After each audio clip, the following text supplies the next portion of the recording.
quand j'ai dit à ma belle-mère, avec qui je vivais depuis des années dans sa maison, que j'avais acheté mon propre appartement et que je partais, elle m'a répondu: si tu veux t'en aller, va-t'en toute seule. Mon fils restera avec moi.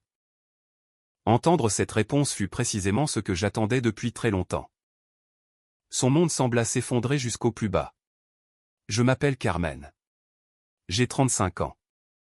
Si quelqu'un me voyait aujourd'hui, il penserait probablement que je suis une femme normale avec un travail stable, qui vit dans un joli petit appartement à son nom dans le quartier de Campanar à Valence et qui remplit ses journées en faisant les choses qu'elle aime. Mais personne ne sait ce que j'ai traversé pour obtenir cette vie si paisible. J'ai dû passer par des jours où chaque respiration me pesait d'un poids insupportable. Chaque matin, en ouvrant les yeux, je me demandais combien de temps encore je pourrais tenir. J'ai été une belle fille qu'on appelait parasite. Cela semble atroce, mais c'était le mot que Doña Pilar, ma belle-mère, utilisait pour me désigner tous les jours sans hésiter et sans le moindre remords. Et le plus douloureux n'était pas ces mots, mais mon mari, Alejandro, qui se rangeait toujours de son côté en silence. Comme si tous ces insultes étaient la chose la plus normale du monde. Aujourd'hui je raconte cette histoire non pas pour me plaindre, mais pour la dire à quiconque partage le même destin que j'ai eu autrefois. Parfois, quand on touche le fond, c'est exactement le point de départ pour se relever. Je me suis marié à 27 ans. Alejandro avait 3 ans de plus que moi et travaillait comme employé dans une entreprise de logistique au port de Valence. Quand nous étions fiancés, c'était un homme tendre, patient et qui m'écoutait toujours. C'est peut-être pour cela que j'ai cru que me marier avec lui me donnerait une famille pleine de paix. Ma propre famille était brisée. Quand j'étais au lycée, mon père a eu une aventure et nous a abandonnés. Ma mère a travaillé seule dans toutes sortes d'emplois. D'aide cuisinière à ouvrière dans une usine de céramique à Manise, tout pour payer mes études. J'ai toujours porté en moi un sentiment de culpabilité envers ma mère. C'est pourquoi je voulais seulement m'indépendantiser rapidement et avoir une famille normale. Après avoir obtenu mon diplôme, j'ai commencé à travailler dans une entreprise de cosmétiques à Paterna. Ma vie n'était pas luxueuse, mais elle était stable. Puis j'ai rencontré Alejandro. Cependant, dès la première rencontre avec sa famille, j'ai su que ce mariage ne serait pas facile. Ce jour-là, c'était un repas familial. Avant même que je puisse m'asseoir, Doña Pilar me regardait déjà de haut en bas pour ensuite prononcer une phrase que je me rappelle encore avec une clarté totale: pour être sincère, je ne suis pas d'accord avec ce mariage. Mais comme mon fils insiste tellement pour se marier avec toi, je n'ai pas d'autre choix que de l'accepter. L'atmosphère s'est figée instantanément. Ma mère s'est contentée de sourire avec douceur et a répondu: ma fille a encore beaucoup de défauts. Je vous prie d'être compréhensive, madame. Mais je suis convaincu que c'est une bonne fille. Je suis restée assise là, me sentant si petite que je n'ai même pas eu la force d'ouvrir la bouche pour dire quelque chose. Mais je continuais à me convaincre moi-même que tant que je vivrais bien à l'avenir, tout changerait. Après notre mariage, nous avons vécu en location dans un appartement dans le quartier de Ruzafa. Les 2 premières années, notre vie n'était pas si mauvaise. Nous ne voyions ma belle-mère qu'à Noël ou aux fêtes. Je croyais que tout irait bien, mais la 3e année tout a changé. Mon beau-père est décédé soudainement d'une hémorragie cérébrale. L'enterrement au funérarium est passé très vite et une semaine plus tard, Alejandro s'est assis face à moi avec un visage hésitant. Carmen, il y a quelque chose dont je veux te parler. Je l'ai regardé. Mon intuition me disait que quelque chose n'allait pas. Ma mère est maintenant seule à la maison. Tu vois qu'elle ne va pas très bien. Que dirais-tu si nous allions vivre avec elle temporairement? Je suis restée stupéfaite. Vivre avec elle? Oui, seulement 1 an. Ensuite, quand ma mère sera plus stable, nous chercherons un autre appartement. Je suis restée silencieuse pendant longtemps. L'image de Doña Pilar, son regard froid et sa voix tranchante comme un couteau sont apparus dans mon esprit. Je savais que si nous vivions ensemble, les choses ne seraient pas simples. Je ne suis pas très sûr, Alejandro. Pourquoi? Ma mère a changé depuis la mort de papa. Elle appelle souvent pour demander de tes nouvelles. Elle dit qu'elle te traitera mieux. J'ai regardé Alejandro. Son regard à ce moment était si sincère que je l'ai cru. Peut-être parce que je voulais croire que les gens peuvent changer. Peut-être parce que je ne voulais pas être considérée comme une belle fille sans cœur. Et peut-être parce que j'ai été trop naïve. D'accord, mais seulement 1 an. Oui. Alejandro a hoché la tête avec un sourire de soulagement. Je te le promets. Mais je ne savais pas que cette année deviendrait 3 années qui ressembleraient à un enfer. Le premier jour du déménagement chez ma belle-mère, juste quand j'avais fini de rentrer ma valise. Doña Pilar était déjà là debout les bras croisés. Ce sont toutes tes affaires? J'ai hoché la tête. Oui, Pilar, seulement l'essentiel. Elle a souri avec sarcasme. En voyant ta façon de t'habiller. Je pensais que tu aurais beaucoup de choses. Il s'avère que tu n'as rien. Je suis resté pétrifié. Mes mains serraient encore fermement la poignée de la valise. J'ai regardé Alejandro en espérant qu'il dise quelque chose. Mais il s'est contenté de détourner le regard. Les autres choses, nous pourrons les apporter plus tard, a-t-il dit. Oh, donc il y a bien quelque chose qui peut être apporté. A répliqué elle avant de se retourner pour entrer dans le salon. Je suis resté sur le seuil de la porte. Sentant que je venais d'entrer dans un endroit qui n'était pas pour moi. Cette nuit-là, Alejandro m'a chuchoté, sois patiente avec elle. Elle est très sensible. J'ai seulement esquissé un sourire amer. Oui, mais dans mon cœur l'inquiétude commençait à se répandre. Je n'imaginais pas qu'une semaine plus tard tout s'effondrerait complètement. Chaque matin je devais me lever à 6 heures pour préparer le petit déjeuner. Si mon plat ne lui plaisait pas, Doña Pilar donnait un coup sur la table et criait. Tu appelles ça un puchereau valencien? Tu ne sais pas cuisiner. Désolé, Pilar. Je vais en préparer un autre. En préparer un autre. Tu ne sers qu'à gaspiller les ingrédients. Non seulement cela, mais toutes les tâches ménagères. Du lavage du linge au nettoyage de la maison en passant par les courses au marché central. Sont devenues ma responsabilité. Elle se contentait de s'asseoir pour regarder les programmes de l'après-midi à la télévision. En m'appelant de temps en temps. Carmen, nettoie cette partie ici. Tu ne vois pas comme c'est sale? Une fois, pendant que je lavais le sol, elle a fait tomber exprès des miettes de nourriture et les a montrées du doigt. Nettoie ça. Comment peux-tu ne pas voir cette saleté? J'ai baissé la tête et les nettoyé en silence. Et alors ce mot est apparu pour la première fois. Tu vis dans cette maison. Tu manges avec l'argent de mon fils. Mais tu ne fais rien correctement. Tu n'es pas différente d'un parasite. Je suis resté glacé, j'ai levé la tête et je l'ai regardé. Qu'avez-vous dit? C'est que tu n'entends pas, parasite. Tu vis aux dépens des autres. Mes oreilles ont bourdonné. Vous ne pouvez pas me parler comme ça. Pourquoi pas? Qu'est-ce que tu as apporté à cette maison? Tu es seulement venu dépenser.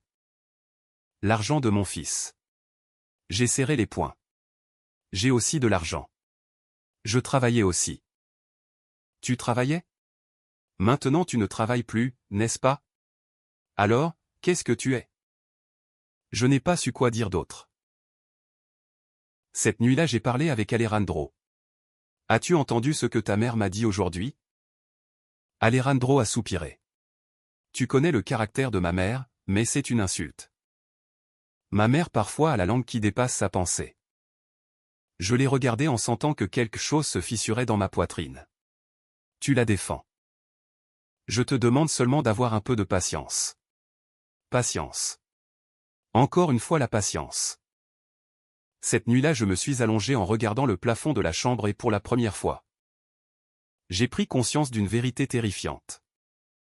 Dans cette maison personne n'était de mon côté et j'ai commencé à comprendre que si je ne me sauvais pas moi-même, personne d'autre ne le ferait. Les jours suivants j'ai arrêté de les compter sur le calendrier et j'ai commencé à les mesurer par La lourdeur que je ressentais chaque fois que j'ouvrais les yeux le matin. Je savais qu'en sortant de la chambre j'affronterais le regard jugeur de ma belle-mère et le silence. Déjà habituel de mon mari. Un silence qui me faisait me sentir plus seul que lorsqu'on me criait dessus. J'ai commencé à vivre comme un fantôme dans ma propre maison, travaillant sans repos. Mais sans droit d'opiner. Chaque fois que j'essayais de dire quelque chose, on m'interrompait toujours avec des phrases comme « Tu devrais connaître ta place » ou « Ici les règles sont celles de cette maison ». Et ces règles n'étaient finalement rien d'autre que la façon dont Doña Pilar contrôlait tout. Il y avait des matins où je me levais alors que le ciel était encore sombre. Je descendais discrètement à la cuisine pour cuisiner. Mes mains travaillaient, mais mon esprit était vide. Je n'osais pas trop penser, car plus je pensais, plus je me sentais asphyxié et cette asphyxie ne résolvait rien. Elle m'épuisait seulement davantage. Mais alors un petit moment m'a fait changer. Un après-midi, pendant que j'étendais le linge sur le balcon arrière, j'ai entendu ma belle-mère parler au téléphone dans le salon. Son ton de voix, en parlant avec quelqu'un de l'extérieur, était complètement différent, doux, aimable, même avec une touche de fierté. Oh, ma belle-fille, elle est excellente. Elle fait tout dans la maison. Je l'aime beaucoup. On voit rarement une belle-mère aussi chanceuse que moi. J'ai arrêté de frotter le linge. Mes mains tenaient encore une chemise. L'eau gouttait sur les carreaux froids, mais mon cœur brûlait, un sentiment étrange. Un mélange d'amertume et de lucidité. Il s'avérait qu'aux yeux des autres elle était la belle-mère exemplaire et je n'étais rien de plus qu'une belle-fille bénie par la chance. À ce moment-là j'ai arrêté de ressentir de la pitié pour moi-même. Je me suis senti stupide. Stupide d'avoir cru qu'en m'efforçant beaucoup tout s'améliorerait. Stupide d'avoir attendu la reconnaissance de quelqu'un qui n'avait jamais eu l'intention de me la donner. À partir de ce jour j'ai commencé à changer, non pas en me rebellant, mais en me préparant en secret. Je me suis rappelé les temps avant mon mariage. Quand je travaillais dans l'entreprise de cosmétiques à Paterna, j'adorais les fragrances. J'avais l'habitude de faire des bougies d'aromathérapie et des huiles essentielles pour mes amis. Avant c'était seulement un passe-temps. Mais maintenant je me rendais compte que cela pouvait être ma seule issue. J'ai commencé à apprendre à nouveau depuis zéro. La nuit, quand tout le monde dormait, je m'allongeais sur le lit et j'utilisais mon téléphone pour lire des articles. Regarder des tutoriels et noter des recettes, des matériaux et des façons d'emballer les produits. Dans ces moments je me sentais vivante, non pas comme une ombre, non pas comme un parasite, mais comme un être humain avec un esprit, des projets et un avenir.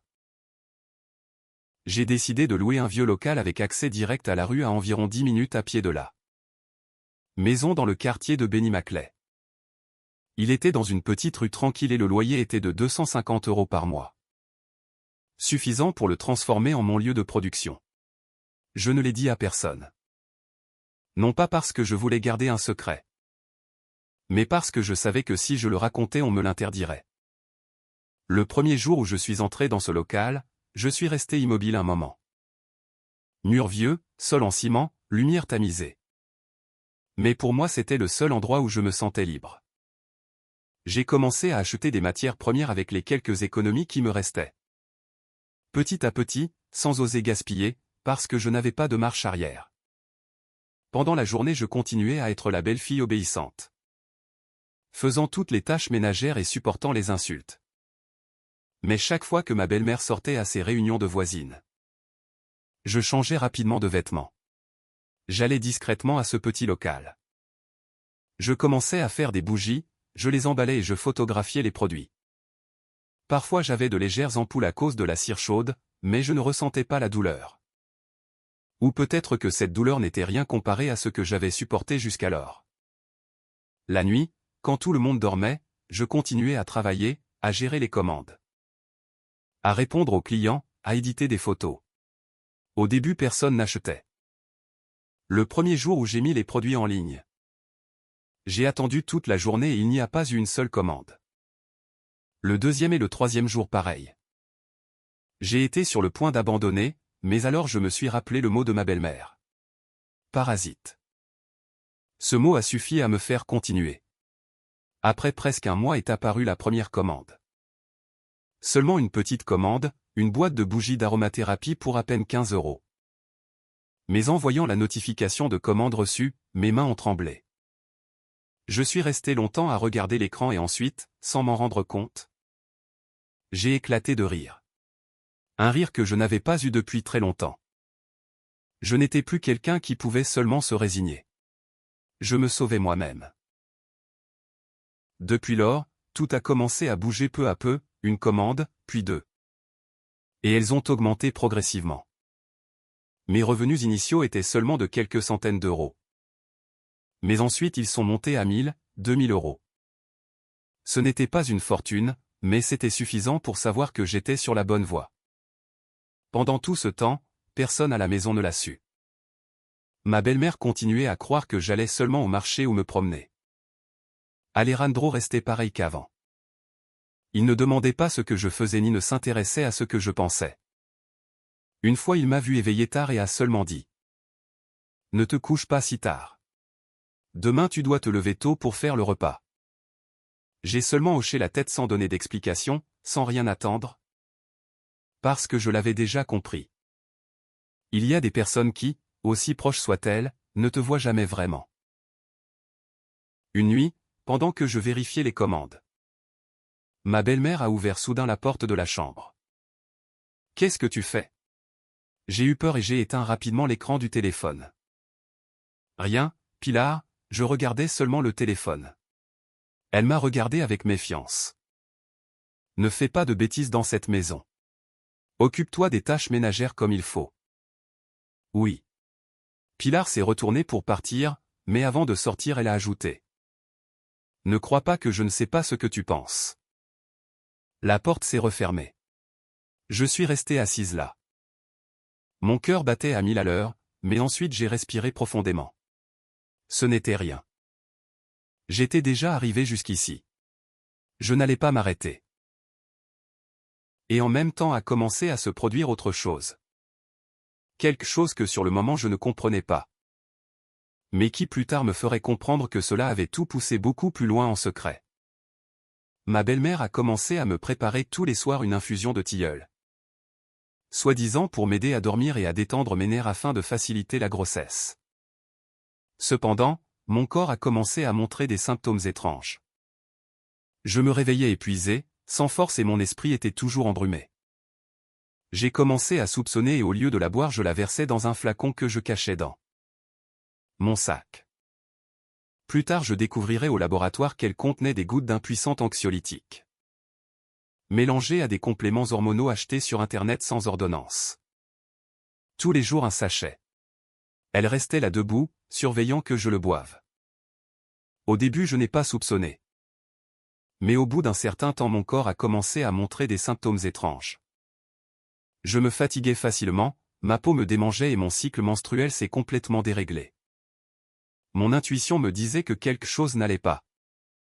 Mais je n'avais encore pas de preuves et je n'étais pas prête à l'affronter.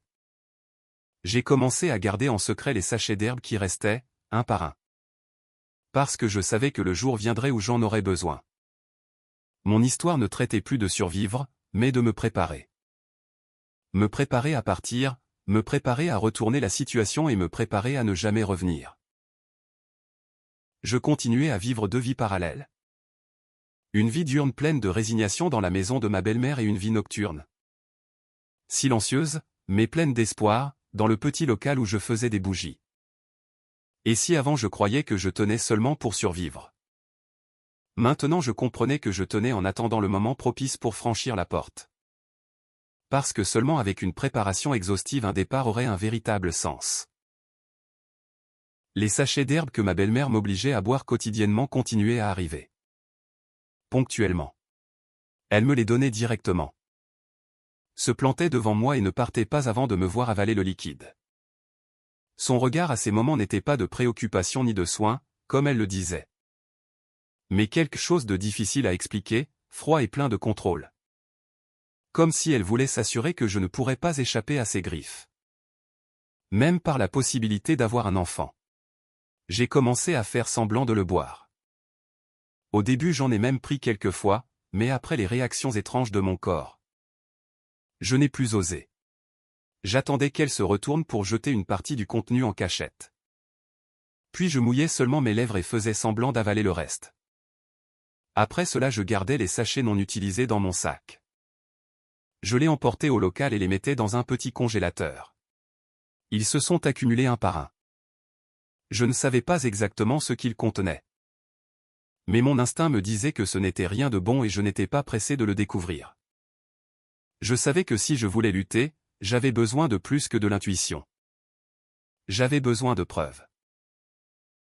En même temps, mon entreprise a commencé à montrer des progrès beaucoup plus clairs. Une publication sur mes bougies aromatiques a soudain été partagée beaucoup plus que d'habitude. Peut-être parce qu'une cliente satisfaite les avait recommandées. Depuis lors, le volume de commandes a augmenté de manière exponentielle. Ce n'était plus 1 ou 2 ordres sporadiques. Il y avait des jours où je devais travailler sans arrêt de l'après-midi jusqu'à la nuit seulement. Pour emballer les boîtes. J'ai commencé à avoir de l'argent. Je n'en avais pas encore en trop. Mais c'était suffisant pour sentir que je me tenais sur mes propres pieds. Et ce qui est le plus important, je ne me sentais plus comme un parasite. Parfois, pendant que je travaillais, je m'arrêtais un moment. Je regardais les bougies déjà terminées et je me demandais. Si ce jour-là on ne m'avait pas poussé jusqu'à cet extrême, aurais-je eu le courage de commencer? La réponse était que probablement non. Parfois les humains ne changent que quand ils n'ont plus d'autre option. Une nuit, pendant que je vérifiais les commandes, mon téléphone a sonné. C'était ma mère. J'ai regardé l'écran un moment avant d'oser décrocher. Depuis que je vivais chez mes beaux-parents je l'avais à peine appelée. Non pas parce que je ne voulais pas, mais parce que ma belle-mère n'aimait pas ça. Chaque fois qu'elle apprenait que j'avais appelé chez moi, son attitude le rendait très clair. « Bonjour, maman. » La voix de ma mère à l'autre bout a sonné hésitante. « Carmen, ma chérie, est-ce que tu vas bien ?» J'ai ri un peu, bien que je sache que ma mère ne pouvait pas me voir. « Bien, maman, mais seulement en entendant sa voix j'ai senti un nœud dans la gorge. »« Tu ne caches rien à ta mère, n'est-ce pas ?» Je suis restée silencieuse. Il y avait des blessures que ce n'est pas que je ne voulais pas raconter. C'est que je ne savais pas par où commencer. « Je vais bien, maman, vraiment. » Ma mère a soupiré. « Est-ce qu'il ne te traite pas bien ?» J'ai serré le téléphone avec force. « Non, maman, ne t'inquiète pas, il y a eu un silence. » Puis ma mère a parlé d'une voix plus grave. « Hier j'ai reçu un appel. » J'ai sursauté. « Un appel. De qui, maman ? » ? De ta belle-mère. Je suis resté de marbre.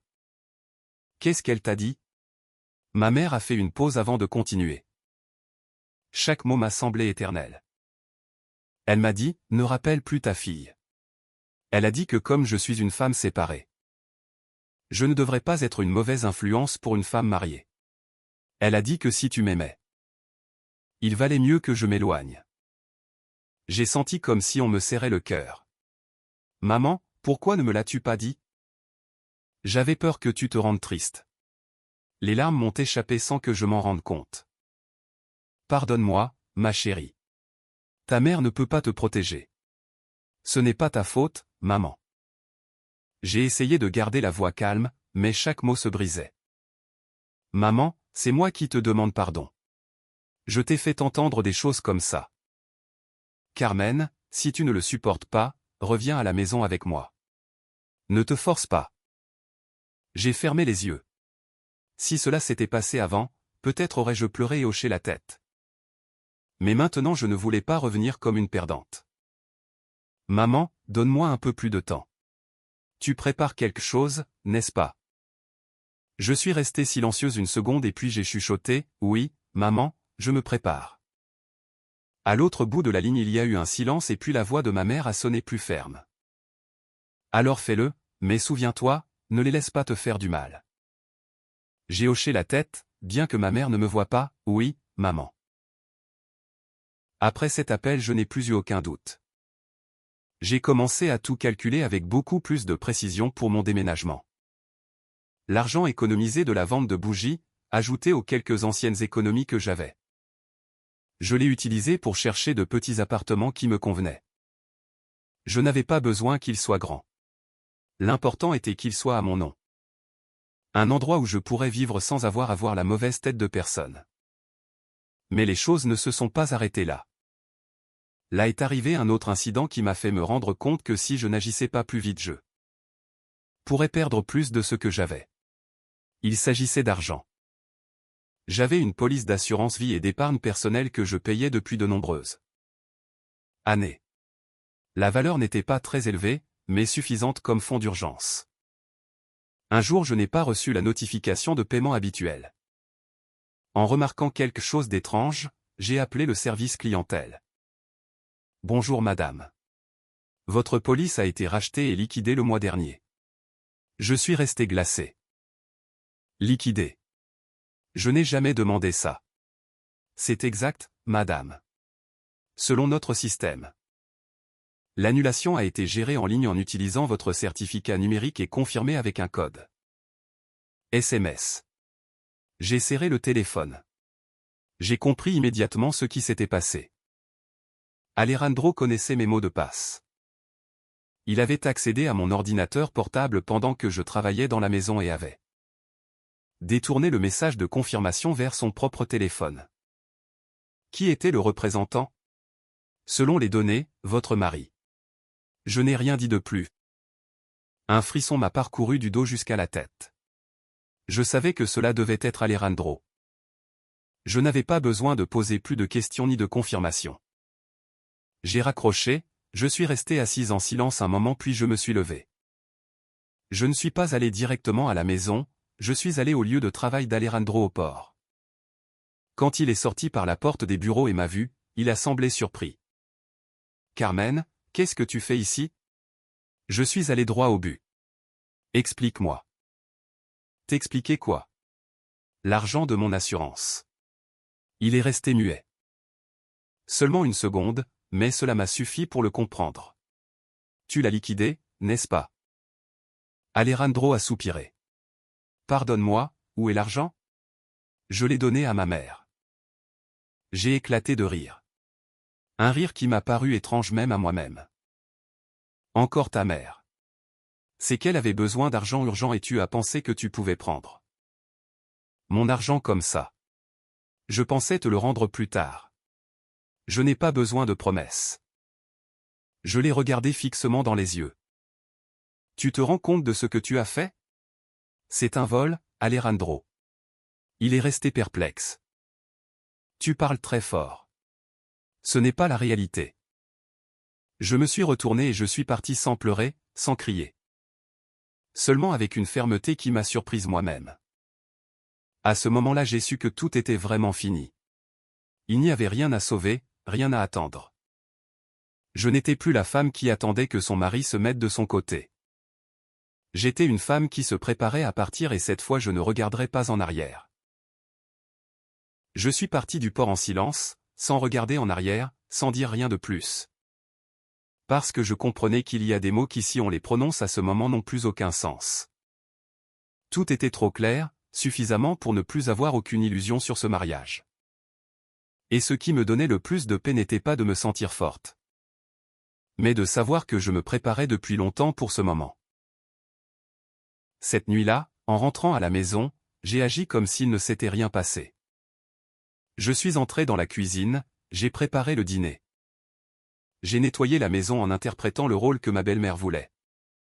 Parce que je savais que plus je paraîtrais normal, plus j'aurais de temps pour terminer ce que je faisais.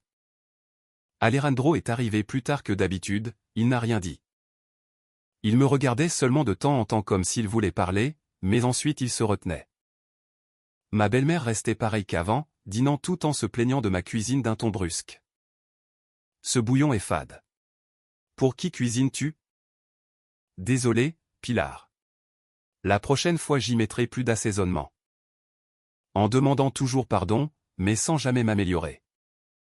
Je n'ai pas réagi, non pas parce que j'étais habitué, mais parce que je sentais que ce n'était plus nécessaire. Après le dîner, j'ai tout nettoyé en silence. Je suis allé dans ma chambre et j'ai fermé à clé. Et pour la première fois après si longtemps. Je me suis assise et j'ai ouvert tout ce que j'avais préparé devant moi, le cahier des commandes. La liste des clients, le solde de mes économies. Les sachets d'herbe que je gardais dans un sac isotherme et aussi les enregistrements audio et vidéos que j'avais recueillis en secret tout ce temps. Oui, j'avais commencé à tout enregistrer, non pas depuis le début. Mais après le jour où j'avais entendu ma belle-mère dire à d'autres personnes qu'elle me soignait. Comme une fille biologique. Je me suis rendu compte que si je dépendais seulement des mots, je ne gagnerais jamais. Les gens comme elles ne vivent pas avec la vérité, mais avec l'image qu'ils donnent aux autres. J'ai commencé à laisser mon vieux téléphone dans des endroits cachés. Je profitais de toute occasion pour enregistrer quand elle m'insultait, m'humiliait ou. Comme cela s'est produit une fois, m'a jeté une assiette de nourriture devant moi petit à petit. Au début mes mains tremblaient en le faisant. J'en suis venu à penser que je faisais quelque chose de mal. Mais ensuite j'ai compris que celle qui était mal ce n'était pas moi. Celle qui était mal était la personne qui avait transformé une autre en fantôme dans sa propre vie. J'ai reproduit l'une des vidéos. Dedans ma belle-mère disait. Dans cette maison tu ne sers absolument à rien. Tu es une véritable parasite. Sa voix sonnait claire et froide. J'ai éteint l'écran. Il n'y avait plus de douleur, seulement une conscience totale. Le lendemain matin, tout s'est déroulé normalement. Je me suis levé tôt, j'ai cuisiné, j'ai nettoyé la maison. Ma belle-mère continuait à donner des ordres. Alejandro restait silencieux, mais en moi tout avait changé. Je n'étais plus quelqu'un qui supportait, j'étais quelqu'un qui était dans le compte à rebours. Les jours suivants je me suis mis en contact avec un avocat au centre de Valence. Non pas pour présenter directement la demande de divorce. Mais pour comprendre ce dont j'avais besoin, ce que je devais faire et jusqu'où je pouvais aller. La première réunion a eu lieu dans un petit cabinet, pas très luxueux. Mais suffisamment calme pour tout raconter. Je lui ai raconté depuis le début les humiliations, le contrôle. Le fait de m'obliger à boire les herbes et le vol de l'assurance par Alejandro. L'avocat a écouté en silence, prenant des notes de temps en temps.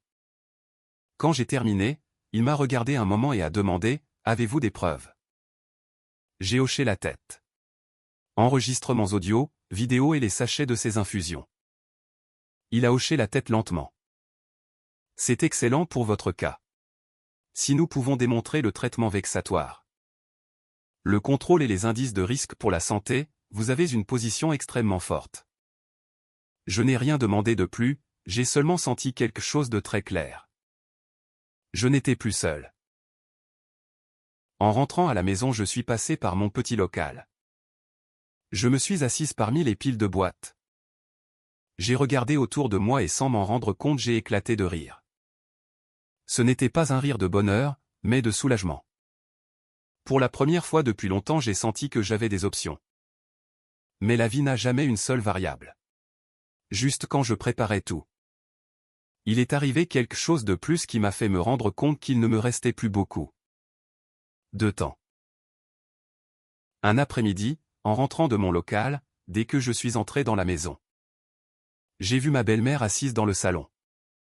Devant elle se trouvait mon téléphone. Je suis resté glacé. « Qu'est-ce que vous faites, Pilar ?» Elle a levé la tête. Son regard était tranchant. « Je veux te demander quelque chose. Où étais-tu toute la journée ?» J'ai essayé de garder la voix calme. « Je suis allé au marché, Pilar. » « À quel marché on va tous les jours et on passe tant d'heures ?» Je n'ai pas répondu immédiatement, j'ai seulement regardé le téléphone qu'elle avait dans les mains. « Pourquoi avez-vous pris mon téléphone ? C'est qu'il y a quelque chose que je ne peux pas voir ? C'est quelque chose de privé, Pilar. Dans cette maison il n'existe pas de vie privée. » Cette phrase m'a donné la chair de poule, mais je n'ai pas reculé. « S'il vous plaît, rendez-le-moi. » Elle m'a regardé fixement quelques secondes puis a esquissé un sourire sarcastique. « Tu caches quelque chose, n'est-ce pas ? » Je suis restée silencieuse. Non par peur, mais parce que je savais que si je discutais maintenant, je perdrais le contrôle et je ne pouvais pas permettre que cela arrive. Elle a jeté mon téléphone sur la table. Que je ne sache pas que tu fais des choses bizarres dans mon dos. J'ai fait un pas en avant et j'ai pris mon téléphone. Ma main tremblait un peu, mais mon regard n'était plus le même qu'avant. Cette nuit-là j'ai vérifié toutes mes données. Heureusement, j'avais déjà fait une sauvegarde dans le cloud. Si ce n'avait pas été pour ce petit détail, tout aurait pu disparaître. Je suis resté assise longtemps et pour la première fois j'ai pris conscience d'une chose. Je ne me préparais pas seulement à partir. J'étais face à une confrontation inévitable, inéluctable. Je ne pouvais que continuer à avancer. Et cette fois je n'avancerais pas comme la belle-fille qu'on appelait parasite. J'avancerais comme quelqu'un qui avait la vérité entre les mains. Depuis le jour où ma belle-mère a pris mon téléphone, l'atmosphère à la maison a changé drastiquement. Ce n'était plus la pression habituelle, mais une sorte de surveillance camouflée. Comme si elle avait senti quelque chose, mais ne savait pas exactement quoi. Et cette incertitude rendait tout encore plus tendu. Parce que je savais qu'au moindre écart tout ce que j'avais préparé pouvait s'effondrer. J'ai commencé à être plus prudente avec chaque action et chaque parole. Je ne donnais aucun signe de rien. Depuis ma façon de sortir jusqu'à comment j'utilisais le téléphone. J'ai même changé mes routines pour ne pas éveiller les soupçons. Je comprenais que quand l'adversaire se met en garde, la moindre erreur peut être fatale. Alejandro aussi semblait remarquer le changement d'atmosphère. Mais au lieu de demander ou d'essayer de savoir ce qui se passait, il a choisi de se taire encore plus. Parfois je le surprenais en train de me regarder comme s'il voulait dire quelque chose. Mais ensuite il se retournait. Comme si lui-même ne savait pas quelle était sa place dans cette histoire. Et cette attitude ambiguë m'a convaincu encore plus que je ne pouvais plus placer aucun espoir en lui. Une nuit, pendant que nous dînions tous les trois, ma belle-mère a pris la parole soudainement. Sa voix était basse mais inquisitrice. « Carmen, dernièrement tu sors beaucoup, n'est-ce pas ?» J'ai posé les couverts sur la table, en gardant un ton de voix normal. « Oui, Pilar. »« Au marché. »« À quel marché tu vas tous les jours et tu mets tellement de temps ?» Je ne lui ai pas répondu directement, j'ai seulement dit avec douceur. « Je veux choisir les ingrédients les plus frais, Pilar. » Elle a souri avec ruse. Choisir des ingrédients frais ou faire d'autres choses. La tension à table était palpable. Alejandro s'est raclé doucement la gorge. « Maman, peut-être que Carmen est seulement allée au marché. Qu'est-ce que tu en sais ?» Elle s'est tournée vers moi. « Je t'avertis, dans cette maison n'essaie pas de cacher quoi que ce soit. Je n'aime pas ça. » Je l'ai regardée directement dans les yeux, pour la première fois sans détourner le regard. « Je ne cache rien, Pilar. » Elle a soutenu mon regard quelques secondes puis a tourné la tête. « C'est ce que j'espère. » Le dîner s'est terminé en silence. Cette nuit-là je n'ai pas pu dormir. Non par peur, mais parce que je savais qu'il ne me restait plus beaucoup de temps. Je devais tout accélérer. Le lendemain, je me suis réuni avec l'avocat pour la deuxième fois. En lui apportant tout ce que j'avais, les enregistrements, les vidéos et les sachets des infusions que j'avais gardés. L'avocat les a examinés avec beaucoup d'attention. Quand il a terminé, il m'a regardé. « Vous avez très bien fait, madame. Ces preuves sont suffisantes pour démontrer les humiliations, le contrôle et les indices d'impact négatif sur votre santé. Si on démontre en laboratoire que le contenu de ces sachets n'est pas apte à la consommation, ce sera un point fondamental. » J'ai hoché la tête. « Et que dois-je faire maintenant ? » Envoyer les échantillons à analyser. J'ai regardé les sachets. Cela prendra-t-il beaucoup de temps ? Oui, mais cela en vaudra la peine. Je n'ai pas hésité davantage. Je lui ai remis une partie des échantillons à l'avocat, le reste je l'ai gardé. Sur le trajet de retour à la maison j'ai senti quelque chose de très clair.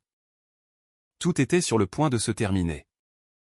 Mais avant la fin il y a toujours la phase la plus stressante et j'étais au milieu. Les jours suivants, ma belle-mère a commencé à me contrôler de façon plus stricte. Elle ne me laissait plus sortir librement.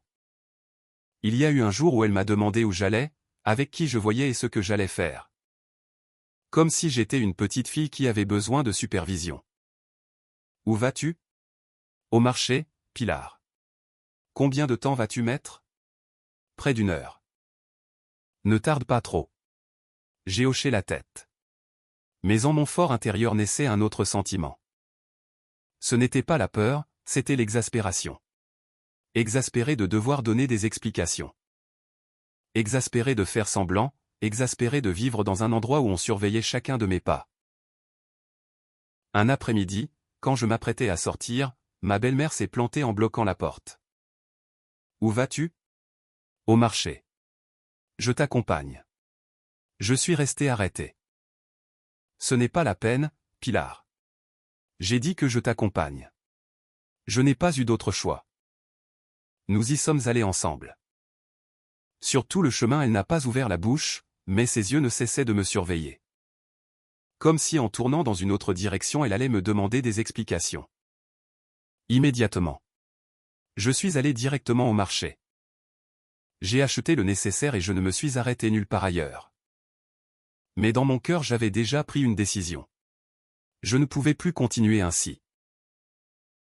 Cette nuit-là je me suis assis seul dans ma chambre en regardant le téléphone et en reproduisant ces vidéos comme pour me rappeler à moi-même que tout ce que je faisais n'était pas une folie, mais une nécessité. Je me suis arrêté sur un enregistrement où ma belle-mère disait « Dans cette maison tu n'as aucun droit ». J'ai regardé l'écran et j'ai pensé « Très bien », me suis-je dit à moi-même. Si je n'ai pas de droit, alors je m'en vais. Juste à ce moment le téléphone a sonné. C'était ma mère. J'ai décroché. Bonjour, maman. La voix de ma mère était différente. Cette fois elle ne doutait plus. Elle sonnait urgente. Carmen, il faut que je te parle de quelque chose d'important. Je me suis assise droite. Dis-moi, maman, qu'est-ce qui se passe? Carmen, je viens de signer la vente des terres que nous avions au village. Je suis resté perplexe. J'ai décidé de t'avancer ta part. L'argent est déjà sur mon compte et je veux te le transférer. Pour que tu t'achètes un appartement. Je suis restée silencieuse. J'avais à peine des souvenirs de mon grand-père. Je savais seulement qu'il n'avait pas accepté ma mère après le divorce et qu'ils se parlaient. Presque jamais. Il n'avait pas d'autre héritier. Donc tous ses biens me reviennent. Je restais silencieuse. J'ai pensé te donner la moitié à toi. Je me suis surprise. Ce n'est pas la peine, maman. Je l'ai déjà décidé. La voix de ma mère était très ferme. C'est mon droit et je veux que tu aies une meilleure vie. Je me suis mordu la lèvre. Mais maman, ne me rejette pas, m'a-t-elle interrompu. Ce n'est pas de la charité, c'est pour que tu aies des options. J'ai fermé les yeux. Une larme a glissé sur ma joue. Merci, maman. Après cet appel, je suis resté longtemps assise en silence. Non par la surprise, mais parce que je me suis rendu compte que la porte que j'avais eu tant de mal à essayer d'ouvrir était maintenant grande ouverte. Je n'étais plus acculé. J'avais de l'argent, j'avais des preuves, j'avais un plan et surtout j'avais une raison de partir. Cette nuit-là j'ai dormi profondément, peut-être pour la première fois depuis longtemps. Parce que je savais que le jour de franchir la porte de cette maison était déjà très proche. Après l'appel de ma mère, j'ai arrêté de me sentir pressé. J'ai senti une étrange tranquillité, comme quelqu'un qui voit clairement la sortie. Le mur qui l'entoure, bien qu'il soit encore là, ne lui fait plus peur. Et cette calme est ce qui m'a aidé à tout organiser de façon méthodique, sans hâte. Mais sans pause. J'ai profité de chaque moment libre des jours suivants pour finaliser le plan de mon départ. Depuis la recherche d'appartements jusqu'à la préparation des documents et les calculs financiers. J'ai tout noté soigneusement. Je comprenais qu'avec un seul faux pas il pourrait me ramener à la case départ et cette fois je n'allais pas permettre que cela arrive. J'ai commencé à voir des appartements. Je ne voulais rien de grand ni de luxueux. Seulement quelque chose de petit et suffisant dans un quartier tranquille. Un endroit où je pourrais vivre sans avoir à entendre des cris tous les matins. Sans avoir à voir le visage de personne pendant les repas. Et le plus important, il devait être à mon nom. Après quelques jours de recherche, j'ai trouvé un appartement qui n'était pas énorme, mais qui était ordonné, propre et avait de grandes fenêtres très lumineuses. En entrant, j'ai senti quelque chose de très clair. C'est ici que je pourrais recommencer à zéro. Je n'y ai pas réfléchi longtemps. J'ai payé la compte immédiatement. Cet argent provenait de la sueur de mon front, de chaque bougie, de chaque commande, de chaque nuit sans dormir. En signant le reçu, ma main a un peu tremblé, non par peur, mais parce que je savais qu'à partir de ce moment ma vie prendrait un tournant radical. Pour le reste des démarches, j'ai demandé de l'aide à ma mère. Elle n'a posé aucune question. Elle a seulement dit « Fais ce que tu dois faire, ma fille ». Savoir quelle était a été suffisant. Pendant ce temps, à la maison tout suivait son cours. Mais le contrôle de ma belle-mère était de plus en plus évident. Elle ne cachait plus ses soupçons. Elle m'a même fouillé le sac un jour dès que j'ai franchi la porte d'entrée. « Qu'est-ce que tu as là ?»« Les courses du marché, Pilar. »« Voyons, laisse-moi voir. » Je le lui ai remis. Elle a tout vérifié. Légumes, viande, poisson, rien d'étrange, mais ses yeux restaient inquiets. « Que je ne sache pas que tu caches quelque chose. » Je n'ai pas répondu, j'ai pris mon sac et je suis allé directement à la cuisine. Ce n'était pas par peur, mais parce que je ne voulais pas gaspiller mon énergie dans une confrontation inutile. J'attendais mon moment, le moment où mes mots ne seraient pas pour donner des explications, mais pour mettre le point final. À ce moment-là, j'avais déjà les résultats du laboratoire de l'avocat. Un après-midi, j'ai reçu un appel. « Madame Carmen, nous avons déjà les résultats. » Mon cœur a fait un bond. Eh bien, dans les échantillons de ces infusions, il y a des substances nocives contre-indiquées pour une consommation prolongée, surtout pour une femme qui cherche à tomber enceinte. Je suis restée silencieuse, bien que je le soupçonnais déjà. Entendre la confirmation m'a laissé glacée. Cela sert comme preuve. Oui, et très probante. J'ai hoché la tête, bien qu'il ne puisse pas me voir. Merci. Après avoir raccroché, je suis restée longtemps assise, sans pleurer, sans rage. Seulement avec une clarté absolue. Clarté sur les personnes avec qui j'avais vécu pendant 3 ans. Clarté sur tout ce que j'avais supporté. Et clarté sur le fait que je ne reviendrai jamais. Cette nuit-là, pendant que nous dînions, ma belle-mère a de nouveau abordé le sujet des enfants. « Carmen, quand penses-tu avoir un enfant ?» J'ai posé la cuillère sur la table. « Quand la nature le voudra, Pilar. » Qu'est-ce que c'est que cette histoire de nature? Tu n'es plus une gamine. Si tu n'y mets pas du tiens, ensuite tu le regretteras. Alejandro restait silencieux. Je l'ai regardé du coin de l'œil. Aucune réaction. Je me suis tourné vers ma belle-mère. Peut-être que c'est parce que ma santé n'est pas très bonne ces derniers temps. Pilar a froncé les sourcils. Alors bois les infusions que je t'ai données. Je l'ai regardé cette fois. Mes yeux n'ont pas évité les siens. Oui, Pilar, je le prendrai en compte. Elle n'a rien dit de plus. Mais je savais que cette conversation n'était pas terminée. Bien que je n'ai pas non plus l'intention de la prolonger. Les jours suivants, j'ai formalisé l'achat de l'appartement. J'ai signé les actes et préparé les transferts bancaires.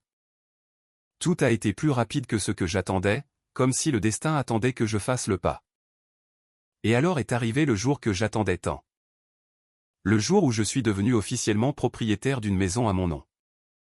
J'ai tenu les actes dans la main, en regardant la ligne où apparaissait mon nom, Carmen.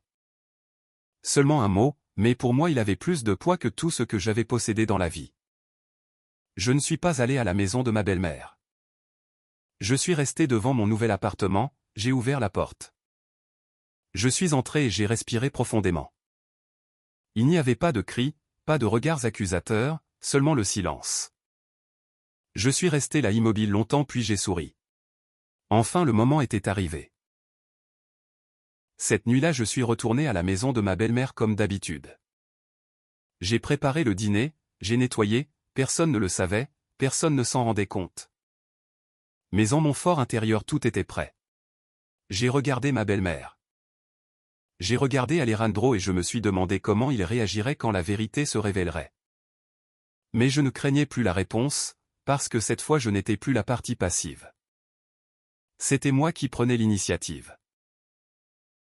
Cette nuit tout continuait comme le reste des jours. Ma belle-mère était assise dans le salon à regarder la télévision. Alejandro regardait son téléphone la tête baissée. Personne ne m'a demandé d'où je venais. À personne n'importait ce que je faisais et précisément cette indifférence habituelle est ce qui m'a fait me sentir soulagé. Je savais que moins il me prêterait attention, plus il me serait facile de faire le dernier pas. Je suis allé à la cuisine pour préparer le dîner. Mes mains travaillaient par pure routine, quelque chose d'enraciné. Mais mon esprit était complètement dégagé à ce moment. Chaque détail, chaque phrase que j'allais dire au moment opportun. Je l'avais tout parfaitement organisé dans ma tête, non pas pour discuter, mais pour terminer tout de façon claire et catégorique. Cet après-midi de dimanche j'ai préparé un déjeuner spécial. J'ai fait une queue de taureau, le plat préféré de ma belle-mère. Nous nous sommes assis tous les trois à table pour manger. Non pas parce que je voulais lui faire plaisir, mais parce que je voulais que tout paraisse le plus normal possible. Ainsi, quand je lâcherai la bombe, personne ne pourrait dire que j'agissais par un coup de tête émotionnel ou parce que j'avais perdu les nerfs. Nous nous sommes assis les trois à table. Il y avait un silence sépulcral, seulement rompu par le tintement des fourchettes et des couteaux. Ma belle-mère a pris un morceau de viande, l'a mâché lentement et a hoché légèrement la tête. Aujourd'hui le repas est acceptable. Je n'ai pas répondu. Alejandro continuait à manger la tête baissée. Quelques instants sont passés. J'ai posé les couverts sur la table. J'ai quelque chose à vous dire. Tous les deux ont levé la tête. Ma belle-mère a froncé les sourcils. Qu'est-ce qui se passe? Dis-le quand nous aurons fini de dîner. Je l'ai regardé fixement dans les yeux. J'ai acheté un appartement. La pièce sembla se figer. Alejandro a complètement levé les yeux. Qu'est-ce que tu as dit? Je l'ai répété lentement. J'ai acheté un appartement et je vais déménager. Un long silence s'est fait. Ma belle-mère a lâché l'assiette d'un coup sur la table. Qu'est-ce que tu as dit? J'ai dit que je m'en vais. Elle a éclaté d'un rire, mais ce rire ne sonnait pas joyeux du tout. Un appartement. D'où as-tu sorti l'argent pour acheter un appartement? Je ne lui ai pas répondu immédiatement. Je l'ai regardé avec calme et ce qui lui a fait perdre patience. Réponds. As-tu utilisé l'argent de mon fils? Alejandro s'est tourné vers moi. Carmen, qu'est-ce que cela signifie? J'ai continué sans le regarder lui. Ce n'est pas ton argent, Alejandro. Ma belle-mère a ri plus fort. Ce n'est pas son argent. De qui va-t-il être alors? Ne dis pas de bêtises. Tu as passé des années à vivre au crochet de cette maison et maintenant tu dis que tu t'achètes un appartement. J'ai appuyé doucement les mains sur la table. L'appartement est à mon nom. Cette phrase l'a laissé sans voix pendant une seconde et puis son regard a complètement changé. Il n'y avait plus de moquerie, seulement du calcul. À ton nom. Et quoi si c'est avec l'argent de mon fils, il faudra ajuster les comptes? J'ai secoué la tête. Cela n'a rien à voir avec Alejandro. Alejandro m'a regardé avec la voix déjà tendue. Explique-moi, Carmen. D'où est sorti l'argent? Je me suis tourné vers lui. Pour la première fois depuis longtemps. J'ai regardé mon mari directement dans les yeux, sans aucune émotion. Tu n'as pas à le savoir. Je suis ton mari. Mais tu n'es pas une personne qui me respecte. Cette phrase l'a laissé de marbre. Ma belle-mère est intervenue en haussant la voix. Qu'est-ce que tu dis? Tu as beaucoup de culot pour parler ainsi à ton mari. Je l'ai de nouveau regardé. Je dis seulement la vérité. Elle a donné un coup de main sur la table. Si tu te crois si merveilleuse, va-t'en. Mais que ce soit bien clair. Si tu veux t'en aller, va-t'en toute seule. Mon fils restera ici. Je suis resté silencieuse un moment et j'ai hoché lentement la tête. D'accord. Elle a levé un sourcil. Peut-être ne s'attendait-elle pas à ce que j'accepte si vite. Parfait. Va-t'en et n'emporte rien de cette maison. Tout a été acheté avec l'argent de mon fils. J'ai jeté un coup d'œil autour de la table, le repas que j'avais cuisiné. Les assiettes que je lavais, la maison où j'avais vécu 3 ans et j'ai souri. Je n'ai pas besoin d'emporter quoi que ce soit. Alejandro a enfin ouvert la bouche. Sa voix sonnait avec un certain panique. Carmen, tu parles sérieusement? Oui. Tu vas t'en aller comme ça sans plus? Je ne m'en vais pas comme ça. Je l'ai regardé. Je quitte cet endroit. J'ai prononcé ces mots avec beaucoup de douceur, mais avec assez de force pour qu'ils le comprennent. Ma belle-mère a souri avec ruse. Va-t'en une fois pour toutes. Moi non plus je ne vais pas t'arrêter. J'ai hoché la tête. Je sais. Alors je me suis levé sans hâte, sans agitation. Seulement l'aboutissement d'un départ préparé depuis longtemps. Je suis allé dans ma chambre, j'ai ouvert l'armoire et j'ai sorti le sac que j'avais déjà prêt. Dedans étaient mes affaires les plus importantes, les documents, un peu de vêtements et d'autres biens que j'avais bien gardés. Quand je suis sorti, ma belle-mère était encore assise là. Son regard était froid, mais il y avait quelque chose de différent en elle. Elle n'était plus aussi sûre qu'avant. Tu crois qu'en partant d'ici tu vas pouvoir survivre? Je me suis arrêté et je l'ai regardé. Je ne le crois pas, Pilar. Je sais que je peux. Cette réponse l'a laissée silencieuse. Alejandro s'est levé. Carmen, attends un moment. Je ne me suis pas arrêté. Je n'allais plus attendre. J'ai marché vers la porte. Je l'ai ouverte sans regarder en arrière. Mais avant de franchir le seuil, j'ai dit une dernière phrase. Ma voix était très basse, mais claire. Merci. J'attendais ce jour depuis longtemps. Dans mon dos, j'ai entendu le bruit d'une assiette tombant par terre. Il n'a pas été nécessaire que je me retourne. Je savais que tout avait commencé à s'effondrer. La porte s'est refermée. Ce son a été pour moi comme un point final. Non seulement pour un jour, mais pour toute une vie passée. Je suis sorti dans la rue. L'air de la nuit était frais. J'ai respiré profondément et pour la première fois depuis des années je me suis senti libre. Je suis sorti de cette maison sans regarder en arrière, non pas parce qu'il me manquait du courage, mais parce que je savais que si je le faisais je reverrais le reflet de ce que j'avais été pendant les 3 dernières années. Une femme qui baissait toujours la tête, qui supportait toujours, qui attendait toujours quelque chose qui n'arrivait jamais et je ne voulais pas emporter cette image dans ma nouvelle vie. Cette nuit-là je ne suis pas allé chez ma mère, ni je ne me suis mis à errer sans but. Je suis allé directement à mon nouvel appartement.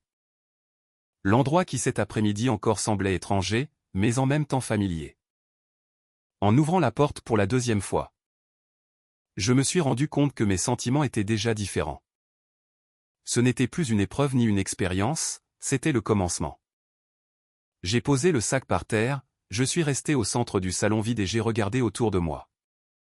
Il n'y avait pas de meubles, on n'entendait pas de voix. Seulement la faible lumière jaune des réverbères et un silence si épais que je pouvais entendre ma propre respiration. Je me suis assise par terre, je me suis appuyé contre le mur. J'ai fermé les yeux et pour la première fois je n'ai pensé à rien, ni à ma belle-mère, ni à Alejandro, ni à ce qui s'était passé. J'ai simplement respiré. Un moment après mon téléphone a vibré. C'était Alejandro. J'ai regardé l'écran et je n'ai pas décroché. Il a arrêté de sonner et puis a recommencé. Cette fois j'ai répondu. Carmen, où es-tu? Sa voix sonnait altérée. Je vais bien, ne fais pas ça. Nous devons parler. J'ai esquissé un léger sourire. J'ai déjà tout expliqué très clairement. Tu es en colère? C'est pour ça que tu parles comme ça? Je n'ai pas répondu avec un calme absolu. Je ne suis pas en colère. Alors, pourquoi fais-tu ça? Parce que je n'ai plus aucune raison de rester. À l'autre bout il s'est fait silence et puis il a dit à voix basse, je suis désolé. Je n'ai pas répondu tout de suite. Non parce que cela m'émouvait, mais parce que je savais que ces excuses arrivaient trop tard. Je sais que ce qui s'est passé avec l'assurance était mal. Je te le rendrai. Je n'ai pas besoin de promesses. Alors, qu'est-ce que tu as besoin? J'ai regardé autour de moi, chez moi, à distance. Je vais présenter la demande de divorce. Cette phrase l'a laissé complètement muet. Je suppose qu'il avait enfin compris. Je n'ai pas attendu qu'il réponde. J'ai raccroché et j'ai posé le téléphone à côté, sans ressentir rien en particulier. Ni douleur ni soulagement, simplement c'était fini. Le lendemain matin je me suis réveillé dans ma nouvelle maison. La lumière du soleil entrait par la fenêtre.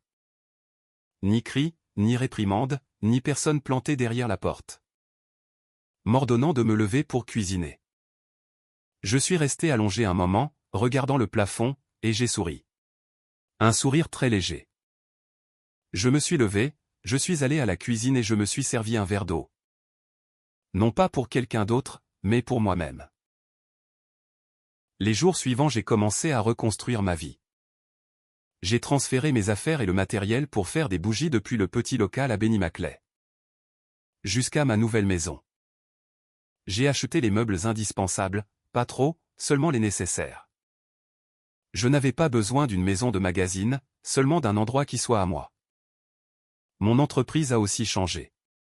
Je n'avais plus à me cacher, je n'avais plus à regarder l'horloge. Je pouvais travailler de jour, ouvrir les fenêtres, mettre de la musique. Vivre comme une personne normale. Les commandes se maintenaient stables et augmentaient même. Peut-être parce que j'avais plus de temps ou peut-être parce que mon état d'esprit était autre. Sans pression, sans contrainte, seulement concentration et liberté. Pendant ce temps, dans la maison de ma belle famille tout commençait à être un chaos. Alejandro m'a appelé quelques fois de plus. Je n'ai pas décroché. Ma belle-mère n'a pas appelé, mais je savais qu'elle ne resterait pas silencieuse longtemps. Et effectivement, un après-midi, pendant que je travaillais, le téléphone a sonné. Le nom sur l'écran, Donia Pilar. Je l'ai regardé quelques secondes et j'ai répondu « Oui, dites-moi ». Sa voix ne sonnait plus aussi tranchante qu'avant. Mais elle gardait ce ton brusque que je connaissais bien. « Où es-tu ? » ?»« Chez moi. »« Dans quelle maison ? » Je n'ai pas répondu immédiatement et puis j'ai dit « Dans ma maison. » Elle est restée silencieuse une seconde. « Tu te crois très merveilleuse maintenant, n'est-ce pas ? Pensez ce que vous voulez, Pilar. Tu crois qu'en partant comme ça tout se termine ? Je n'ai pas besoin que cela se termine pour vous. Je t'avertis, ce n'est pas si simple. Je sais. Reviens ici. Nous allons parler calmement. Je n'ai pas à revenir. Sa voix a commencé à monter de ton. Tu continues à être la belle-fille de cette famille. J'ai laissé le silence parler pour moi. Puis elle a dit d'un ton plus bas, tu vas vraiment divorcer ? Oui. Tu crois que tu vas t'en sortir comme ça ? Je l'ai déjà fait. J'ai entendu sa respiration agitée. Tu es une ingrate. Je crois que j'en sais déjà assez sur ça. Je n'ai rien dit de plus, j'ai seulement attendu. Mais cette fois elle n'a pas continué avec les insultes, elle a seulement dit. Tu le regretteras. J'ai répondu avec beaucoup de légèreté.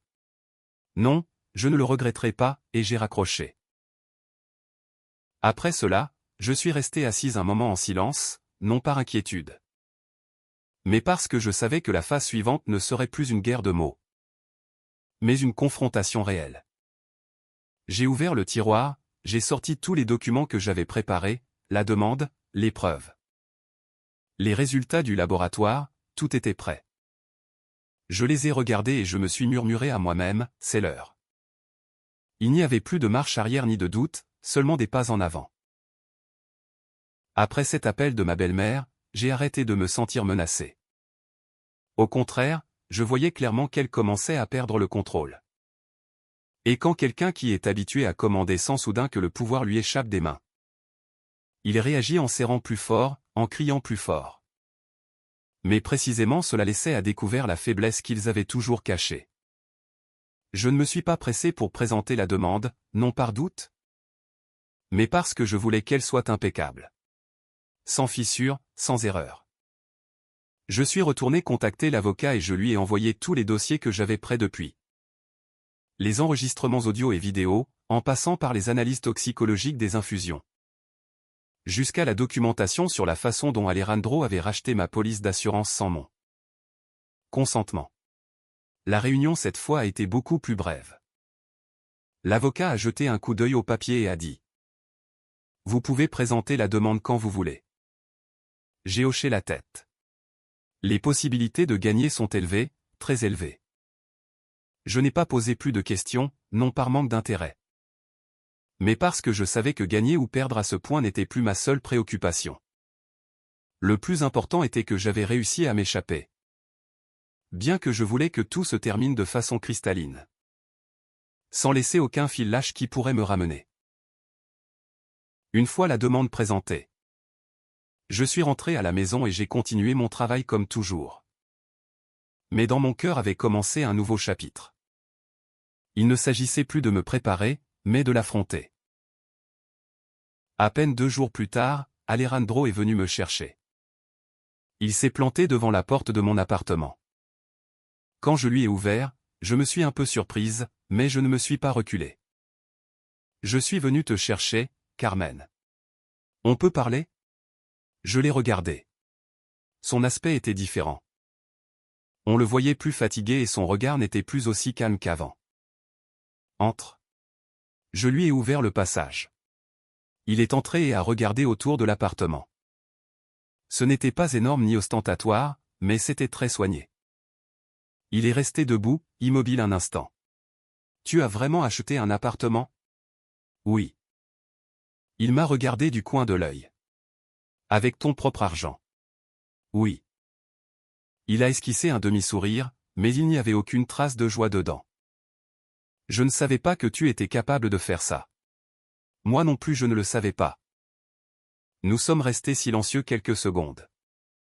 Alors il a dit, « J'ai déjà reçu la notification du tribunal. » « Oui. » « Tu as vraiment pris la décision ? » ?»« Oui. » Il a soupiré. « Tu ne peux pas me donner une dernière chance ? » Je l'ai regardé sans colère, sans reproche, simplement parce qu'il ne restait plus rien. « Qu'est-ce que tu veux arranger, Alejandro ? » Il est resté silencieux. « Le caractère de ta mère ne va pas changer. » « Je sais. »« Et toi non plus tu ne vas pas changer. »« Tu me laisses ? » ?»« Quoi ? » ?»« Tu ne vas pas changer, les jeux coupés. » Il a baissé la tête. « Je t'ai donné 3 ans, ai-je dit lentement. Pendant ces 3 ans tu as toujours choisi de te taire. Je ne savais pas quoi faire. J'ai secoué la tête. Si, tu le savais, mais tu ne voulais pas le faire. L'atmosphère est devenue dense. Il s'est assis sur une chaise les mains entrelacées. J'ai eu tort. Je le sais. Je te rendrai l'argent de l'assurance. Ça je dois te le rendre. Je ne savais pas que tout irait si loin. Je sais. Il a levé les yeux. Tu le savais ? Je le sais depuis longtemps. Je l'ai regardé fixement. J'attendais seulement. Attendant quoi ? Attendant de voir si tu me choisirais moi. Il est resté muet. Je n'ai plus besoin que tu me répondes parce que j'ai déjà la réponse. Rentre à la maison. Alejandro. Je ne suis pas en colère contre toi. Je me suis levé. Mais je n'ai plus besoin de toi non plus. J'ai dit ces mots avec une extrême douceur. Mais je savais que c'était ce qu'il voulait le moins entendre. Il s'est levé, m'a regardé puis s'est retourné. Sans dire rien de plus, la porte s'est refermée. Je suis resté là debout, sans explosions émotionnelles, seulement avec une faim silencieuse. Cependant, les choses ne se sont pas terminées là. 2 jours plus tard, j'ai reçu un autre appel. Cette fois ce n'était pas Alejandro, mais un inconnu. Je parle avec Madame Carmen. Oui, cependant les choses ne se sont pas terminées là. 2 jours plus tard, j'ai reçu un appel. C'était Doña Rosa. Une voisine de l'immeuble de ma belle-mère avec qui j'avais l'habitude de coïncider au marché. Carmen, ma fille, qu'est-ce qui s'est passé chez toi ? Sa voix sonnait agitée par le commérage. Hier 2 types en costume du recouvrement se sont plantés dans le hall. Ils portaient des mallettes et ont commencé à crier le nom de Doña Pilar, exigeant le paiement d'une énorme dette devant tous les voisins. Je suis resté glacé, mais ensuite j'ai tout compris. Mon cœur s'est un peu serré. J'ai regardé ma belle-mère. « Vous avez emprunté de l'argent ?» Elle a évité mon regard. « Ça c'est mon affaire. »« Combien est-ce » Elle a gardé le silence. L'administrateur a dit « environ 50 000 euros ». Je n'ai rien dit. Je me suis contenté de rester là debout. Une autre vérité qui sortait au grand jour. Je l'ai regardé et pour la première fois j'ai tout compris. La personne qui m'appelait parasite vivait depuis des années aux dépens de l'argent des autres et ce n'était pas un cas isolé ni à une seule personne. L'air dans le cabinet est devenu lourd. Elle s'est tournée vers moi en baissant la voix. « Ne dis rien à Alejandro. » Je l'ai regardé. « Vous croyez que j'ai encore quelque chose à voir là-dedans ?» Elle n'a pas répondu. Je me suis retourné et je suis parti sans dire rien de plus. Parce qu'à ce moment j'ai compris que tout s'effondrait de son propre poids. Sans que j'aie à bouger un doigt. Je suis sorti des bureaux de la copropriété sans regarder en arrière. Mais cette fois mes sentiments n'étaient pas comme quand j'étais parti de la maison de ma belle-mère. Si alors c'était la libération, maintenant c'était une profonde compréhension. Comme si tout ce qui m'avait fait mal, ce qui m'avait fait douter de moi-même, se déployait de lui-même devant mes yeux, sans besoin de démontrer quoi que ce soit. Sans devoir donner d'explication, les faits parlaient d'eux-mêmes. La nouvelle des dettes de ma belle-mère s'est répandue dans le quartier plus vite que je ne l'imaginais. Ceux qui avant écoutaient ces histoires sur la belle-fille parasite, maintenant avaient un nouveau commérage dont parler. Et cette fois le centre d'attention n'était plus moi. Je n'ai pas eu à faire absolument rien. Il suffisait de se taire. Les choses suivaient leur cours naturel. Un matin, pendant que je travaillais, une ancienne cliente est venue chercher une commande. Elle m'a regardé un instant et m'a dit « Dis donc, tu vivais avant dans cet immeuble. N'est-ce pas ?» J'ai hoché la tête. « Oui, il y a un moment. » Elle a souri un peu. « Dernièrement il y a beaucoup de commérages par là. » Je n'ai rien demandé. Elle a continué. Ils disent qu'il y a quelqu'un qui s'est endetté avec des prêteurs et qui ne peut pas payer. J'ai esquissé un léger sourire. Ah, oui. Tu sais quoi? Elle a baissé la voix. Cette femme passait la journée à parler mal de sa belle-fille. Je l'ai regardée sans prononcer un mot. Elle a éclaté de rire. Comme la vie tourne, n'est-ce pas? J'ai hoché la tête. Oui. Il n'a pas été nécessaire d'en dire plus. Ce seul mot a suffi. Cet après-midi-là, Alejandro est revenu. Cette fois il n'a pas prévenu, il s'est simplement planté devant ma porte. Je lui ai ouvert et il m'a regardé. Ses yeux étaient plus enfoncés que la dernière fois. « Je peux entrer ?» J'ai hoché la tête. Il est entré. Il ne regardait plus autour de lui comme la première fois. Il s'est assis directement. J'ai parlé avec ma mère. Je n'ai rien demandé, il a continué de lui-même. Elle a tout avoué. Je suis restée silencieuse. Cette dette vient de loin. Peut-être depuis que papa est mort. Je l'ai regardé. Je ne le savais pas, il a ri avec amertume. Je l'ai appris quand elle m'a appelé en pleurant. Je n'ai fait aucun commentaire. Il a continué. Je pensais qu'en l'aidant une fois le problème se terminerait. Je sais. Et il s'avère que non. Il a baissé la tête. J'ai pris ton argent pour payer une partie. Je sais, mais il en reste encore beaucoup. Je le sais aussi. Il s'est fait un silence.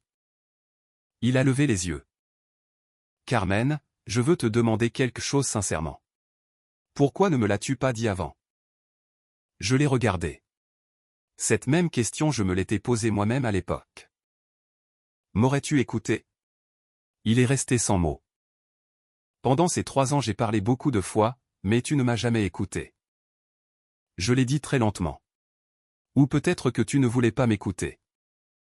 Il ne m'a pas contredite, il a seulement baissé le regard. C'était ma faute.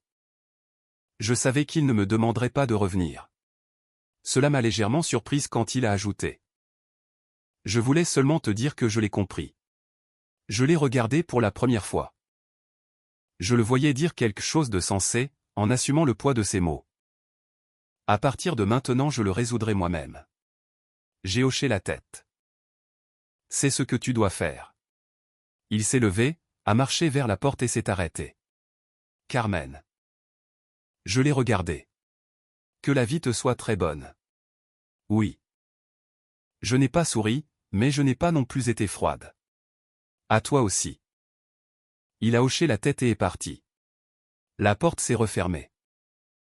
Je suis resté immobile un moment puis je suis retourné à ma table pour continuer à travailler.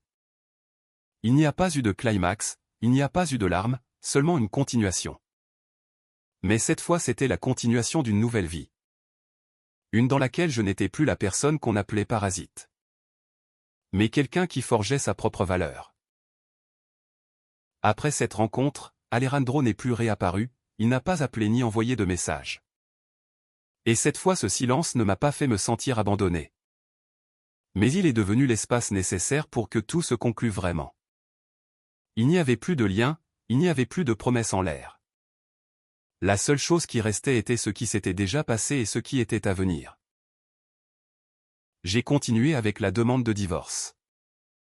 Toute la procédure a été plus rapide que ce que j'imaginais. Peut-être parce que la documentation était impeccable ou peut-être parce que l'autre partie non plus ne voulait pas prolonger le problème.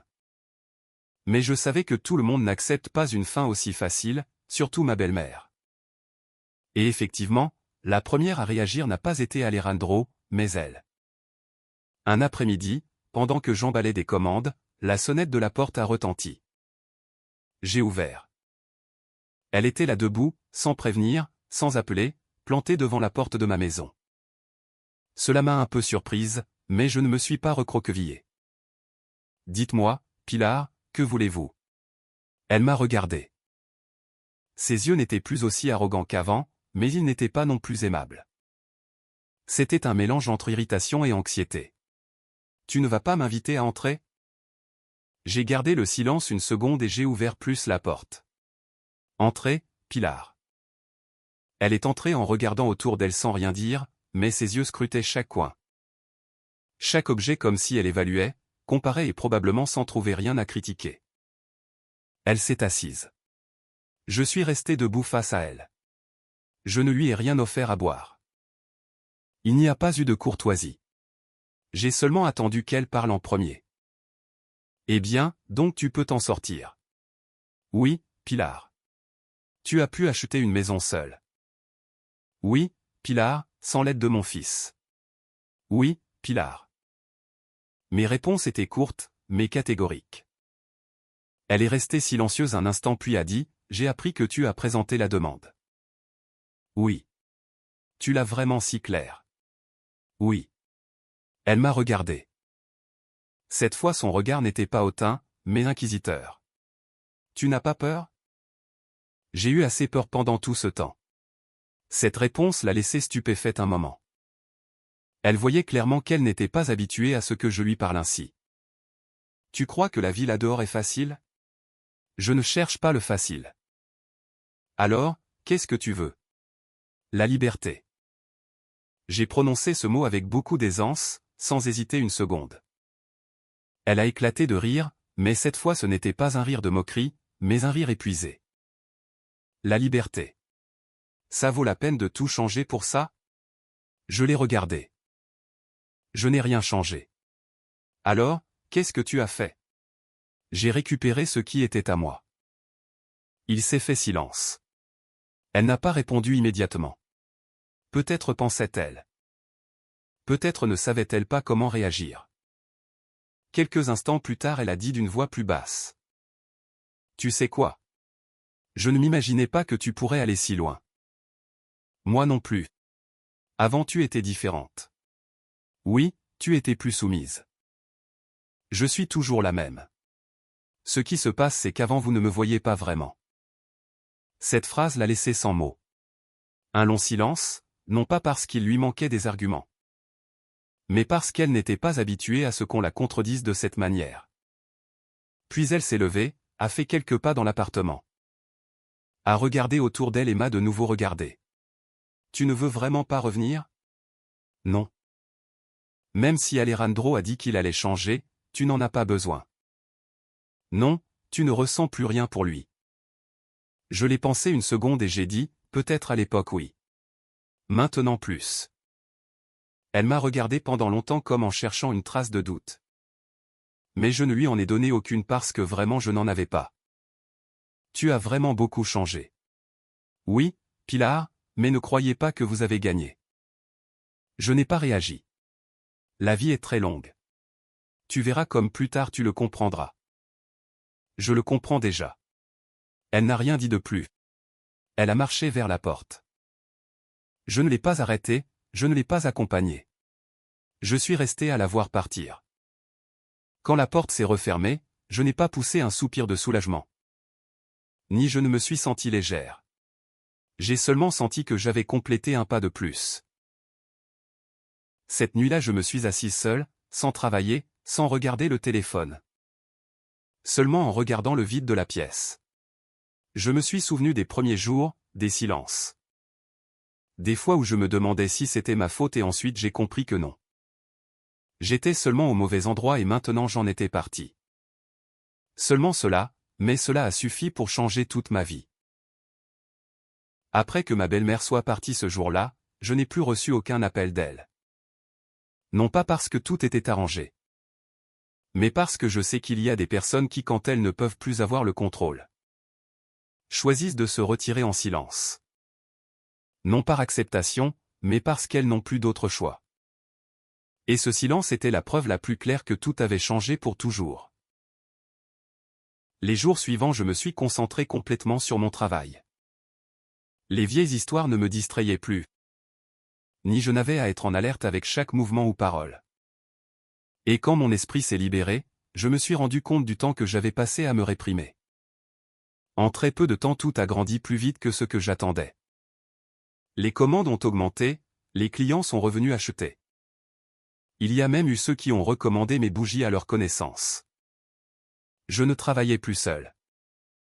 J'ai engagé une assistante au début seulement pour aider avec les paquets. Mais peu à peu le volume de travail a grandi. J'ai dû réorganiser l'espace, acheter de nouvelles étagères et plus de matériel. Et mon petit appartement s'est transformé peu à peu d'une simple habitation en un véritable atelier. Il y avait des matins où je restais au milieu du salon en observant les piles de boîtes ordonnées, en respirant cet arôme doux qui imprégnait tout pendant que la lumière du soleil entrait par là. Grande fenêtre. Je pensais que si ce jour-là je n'avais pas fait le pas, je n'aurais jamais découvert de quoi j'étais capable. Mais la vie n'est pas seulement faite de belles choses. Qu'est-ce qui se passait dans mon dos? Je ne le voyais pas directement, mais il me parvenait des rumeurs par des connaissances. Des histoires entendues au hasard et par Alejandro lui-même. Un après-midi, pendant que je travaillais, le téléphone a sonné. C'était Alejandro. Je l'ai regardé un moment et j'ai décroché. « Dis-moi, Alejandro, qu'est-ce qui se passe ?» Cette fois sa voix ne sonnait ni nerveuse ni hésitante, mais épuisée. « Je voulais te dire quelque chose. J'ai appris qu'ils ont saisi la maison. » Je suis restée silencieuse, bien que je l'imaginais déjà. L'entendre de sa bouche m'a produit une sensation difficile à expliquer. Ce n'était ni pitié ni joie. C'était pure conséquence des actes. Quand cela a-t-il été? La semaine dernière. Je comprends, Alejandro. Tu as essayé de chercher une issue. Oui, mais cela n'a pas suffi. Je sais. Il a fait une pause et a continué. Et ta mère, où est-elle allée? Dans un appartement en location? Je n'ai pas voulu poser plus de questions. Non par manque d'empathie, mais parce que tout était arrivé à un point de non-retour. Carmen, a-t-il prononcé mon nom? Je t'ai écouté. T'es-tu déjà repenti? Je n'ai pas répondu immédiatement. J'ai posé la main sur la table en regardant par la fenêtre. La lumière douce de l'après-midi entrait. Puis j'ai dit, non. Seulement un mot, mais c'était la réponse que je connaissais depuis longtemps. Je comprends. Sa voix s'est éteinte. Moi non plus je ne te blâme pas, je sais. Si au moins j'avais agi différemment, mais tu ne l'as pas fait. Je le lui ai dit doucement, sans reproche, sans sarcasme, comme un simple fait. Il n'a rien dit de plus. Nous sommes restés silencieux. Quelques instants plus tard il a dit, « Je vais signer les papiers. » Je sais. Que la vie te soit bonne. À toi aussi. J'ai raccroché. Il n'y a pas eu d'explosions émotionnelles ni de larmes. C'était la fin d'une histoire qui peu à peu fermait ses chapitres. Les jours suivants, le processus a été rapide. Il n'y a pas eu de dispute ni de retard, peut-être parce que nous l'avions clair tous les deux. Il n'y avait rien à sauver ni rien de plus à dire. Et quand j'ai signé la sentence de divorce et que je l'ai tenue dans mes mains. En voyant mon nom écrit dessus, cette fois je n'ai pas pleuré. Non pas parce que je n'avais jamais souffert, mais parce que cette étape je l'avais déjà surmontée. Maintenant il ne restait plus qu'une chose, continuer à vivre. Un matin je me suis levé plus tôt que d'habitude, non pour le travail, mais parce que je l'ai voulu. J'ai ouvert la fenêtre. L'air était frais et la lumière tamisée. Je suis resté là à respirer profondément, puis je me suis retourné et j'ai allumé une bougie. L'arôme s'est répandu chaud et réconfortant, pareil à ce que je ressentais à ce moment. Il n'y avait pas de poids sur mes épaules, ni d'amertume, seulement la paix. Je me suis assise à regarder la petite flamme et je me suis souvenu de ce vieux mot, parasite. J'ai souri non pas parce que je l'avais oublié, mais parce que j'étais bien au-dessus de lui. Et ce qui me réconfortait le plus n'était pas d'être parti, mais de savoir que je ne croyais plus à ces mots. Je n'étais pas quelqu'un qui vivait aux dépens de personne.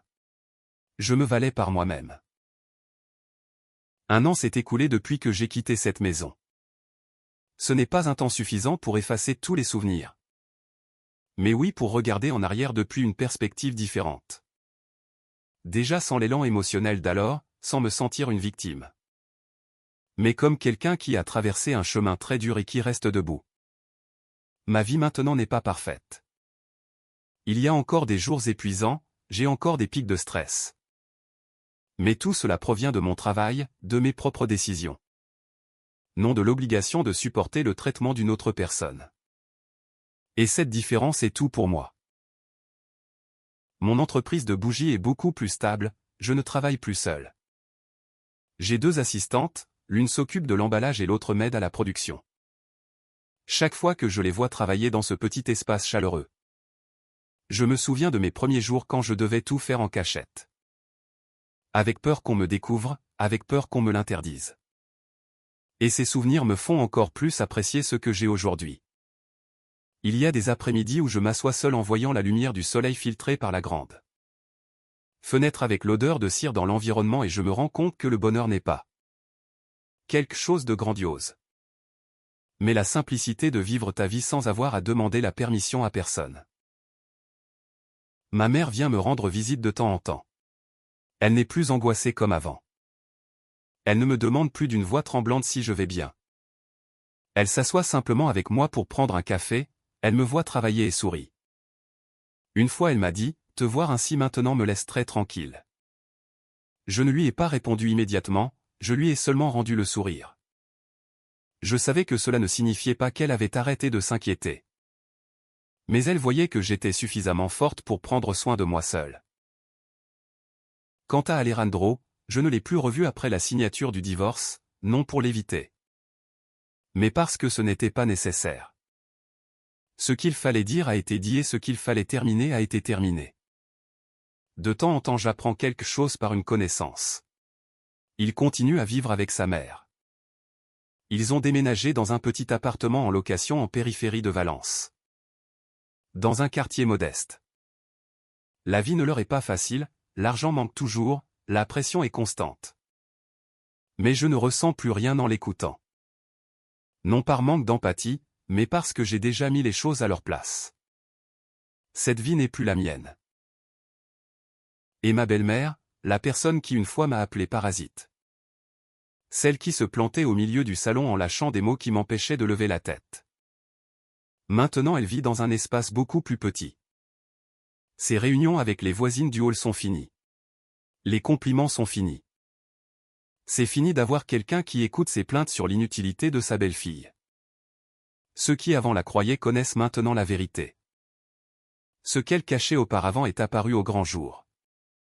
Je n'ai pas eu à faire ni à dire quoi que ce soit. Vivre bien a été ma meilleure réponse. Une fois je suis passé par hasard par un marché près de l'endroit où ils vivent maintenant. Je ne savais pas quelle était là jusqu'à ce que je la voie. Elle était debout à un stand, en train de marchander le prix avec le vendeur. Je l'ai observée de loin, sans m'approcher, sans l'appeler. Elle était plus maigre, elle avait les cheveux négligés et son regard avait perdu cette dureté. C'était seulement une vieille dame essayant de survivre. Je n'ai ressenti ni satisfaction ni peine. J'ai ressenti l'indifférence la plus absolue. Une sensation très rare. Semblable à voir un vieux film qui autrefois te faisait pleurer et souffrir, mais qui maintenant. En le voyant, tu le comprends simplement. Je me suis retourné et je suis parti, en évitant qu'elle me voie. Non par peur, mais parce que c'était inutile. Le passé reste derrière, il n'est pas nécessaire de le porter. Cette nuit-là je suis arrivé à la maison, j'ai fermé la porte. J'ai allumé une bougie et je me suis assise à regarder la petite flamme. Je me suis souvenu des mots qu'elle utilisait pour me désigner, parasite. À l'époque je l'ai cru. J'en suis venu à penser que c'était vrai. J'ai eu honte et je me suis isolé. Mais maintenant, en le voyant avec perspective, je comprends que ces mots ne parlaient pas de moi. Ils parlaient de sa façon de voir le monde et d'elle-même. Je n'ai pas besoin de démontrer qui je suis, j'ai seulement besoin de vivre et de bien vivre. Peut-être pour d'autres personnes mon histoire est une histoire courante, un divorce. Une femme qui déménage de maison. Mais pour moi cela a été le voyage depuis ne pas oser élever la voix jusqu'à avoir le courage de partir, depuis croire ce que les autres disaient de moi, à croire en moi-même. Et s'il y a quelqu'un là-dehors qui écoute cette histoire et qui se trouve dans la même situation où j'étais, je veux seulement lui dire une chose. Tu n'as pas à être forte depuis le début. Tu n'as pas à tout savoir, tu dois seulement commencer. Commence par une pensée, par une action, aussi petite soit-elle, et pas à pas tu réussiras à sortir. Ce n'est pas facile, mais si j'ai pu le faire, toi aussi tu pourras. L'histoire de Carmen est le reflet d'un voyage d'émancipation personnelle. Le plus remarquable n'est pas son succès à fuir un environnement toxique ni la vengeance, mais sa manière de récupérer la souveraineté sur sa propre vie. Un concept qui semble simple, mais qui est terriblement difficile à appliquer quand on est immergé dans un environnement qui érode ton estime de soi quotidiennement. Il existe une réalité que nous refusons souvent de reconnaître. Tout le monde n'est pas assez fort pour partir au premier changement. À Carmen il lui est arrivé la même chose. Elle a supporté, elle est tombée et elle a douté d'elle-même pendant longtemps. Cependant, ce sont précisément ces moments qui ont forgé la base pour qu'elle comprenne quelle était sa place. Ce dont elle avait besoin et ce qu'elle devait faire. Donc si tu te trouves dans une situation similaire, ne te punis pas ni ne te dépêche de t'appeler faible. Parfois supporter n'est pas une défaite, mais une phase pour accumuler l'énergie nécessaire et pouvoir se libérer au moment exact.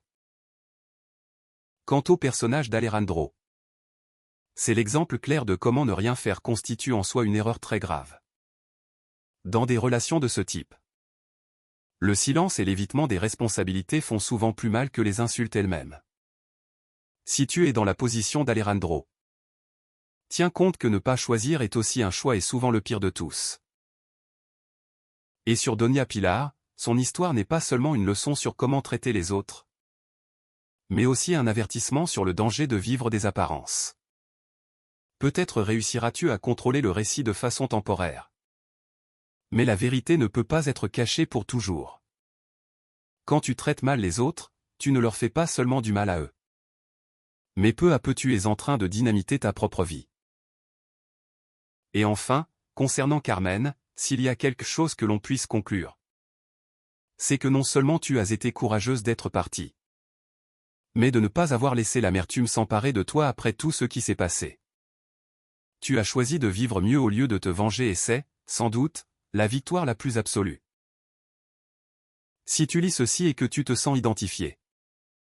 Souviens-toi que personne n'a le droit de définir qui tu es, sauf toi-même. Ne permets pas que les mots des autres deviennent ta réalité.